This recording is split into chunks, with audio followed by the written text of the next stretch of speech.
My view of this year and going forward is that the labor market is still going to be solid in Ontario. There's still going to be lots of job opportunities in Ontario. The challenge for firms, for employers that we're seeing now are not going to go away. Still, those challenges to hire and retain are going to be there for sure. Pressures on wages are still going to remain. So keep that in mind. This is great to be in this part of the economic cycle, but the flip side of this is that there are some challenges that are associated with that. So we're expecting the unemployment rate in Ontario to stabilize around where it is now, going forward until in the end 2019.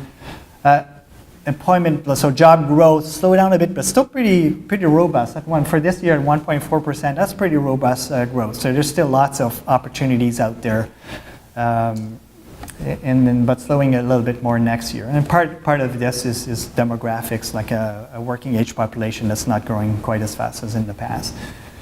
Population, that's another factor that will keep Ontario growing. Population growth has picked up in recent years. We're expecting at like 1.6% last year. We're expecting about the same thing this year. That's pretty strong historically. You're seeing that bar is higher than what you're seeing in the previous decade. And part of this reflects the higher immigration targets in Canada. Canada's upped its immigration targets in the last several years and has committed to increase immigration targets again over the next 2 years.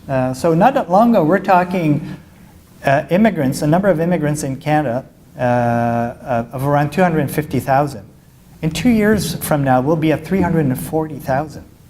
So that's a fairly significant increase. And a big chunk of them come to Ontario, and a big chunk of them come to the GTA in particular.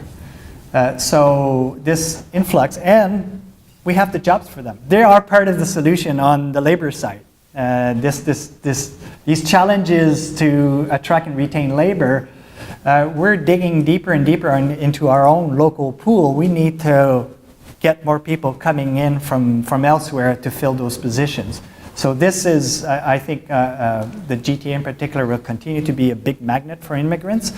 And they are coming here to solve some of the issues we're having on the business side. So once you consider it, all considered, all those factors, slowing growth and still maintaining growth, our view is that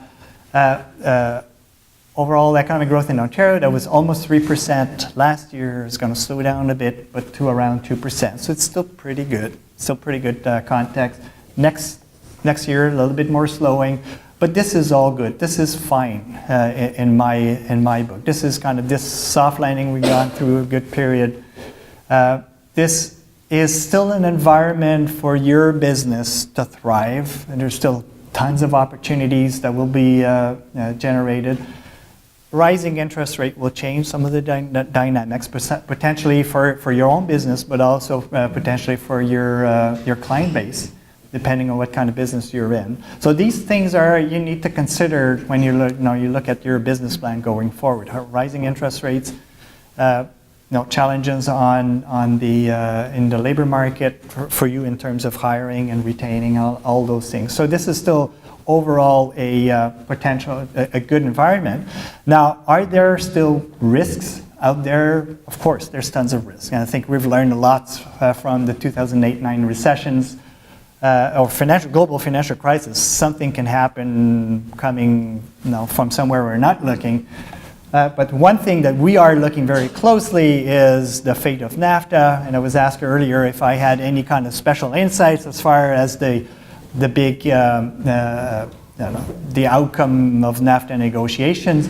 Unfortunately, we don't have special insights. We're looking at every tweets from the U.S. president, like everybody else, to see which way he's going to lean one day or another, and seems to be often changing his mind on many topics, including NAFTA.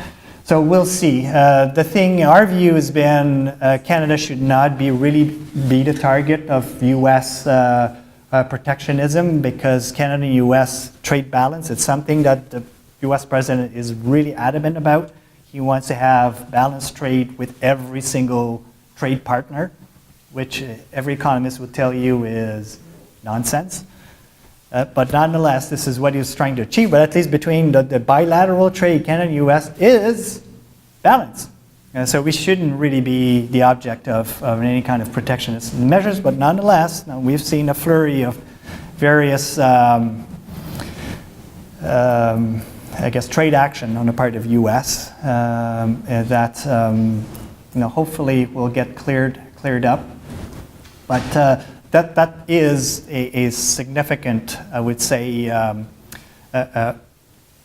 risk to our forecast. Now, if NAFTA, that's something you may want to consider, if NAFTA gets just scrapped, thrown in the garbage, and if Canada was given by the U.S., if the U.S. was considering Canada on the same basis of other nations under the most favored nations under the World Trade Organization, the average, and impose tariffs on Canadian products coming into the U.S., the average tariff, and it varies considerably from product to product, but we looked at overall, the average tariff would be somewhere between 3% and 5%.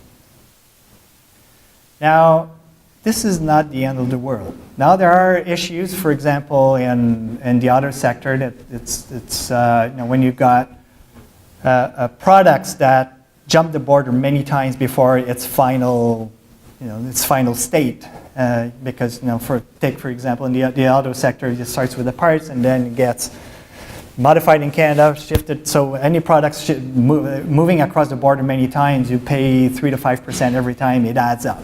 So there would be definitely some issues for certain sectors, but overall, 3 to 5% tariffs is not the end of the world. And so, scrapping NAFTA altogether, let me be very clear, it would be a negative for Canada, but it wouldn't be the end of the world. The sky wouldn't fall. And in fact, if financial markets react negatively from say big theatrics on the parts of the U.S. president, say NAFTA is the Canadian dollar may drop. Could it drop more than 3 to 5%? Yeah, probably. So at the end of the day, our exporters, if the Canadian dollar were to drop, Canadian exporters might end up being more or less the same spot if the Canadian dollar offsets what they're paying more on tariffs. So there's still lots of moving parts here. At the end of the day, we'll see if we can get some kind of final conclusion soon. Who knows? There've been deadlines, many deadlines in recent months, and most of them have been extended. The current one is about mid-May. We'll see. Unfortunately, I don't have any special insights on this.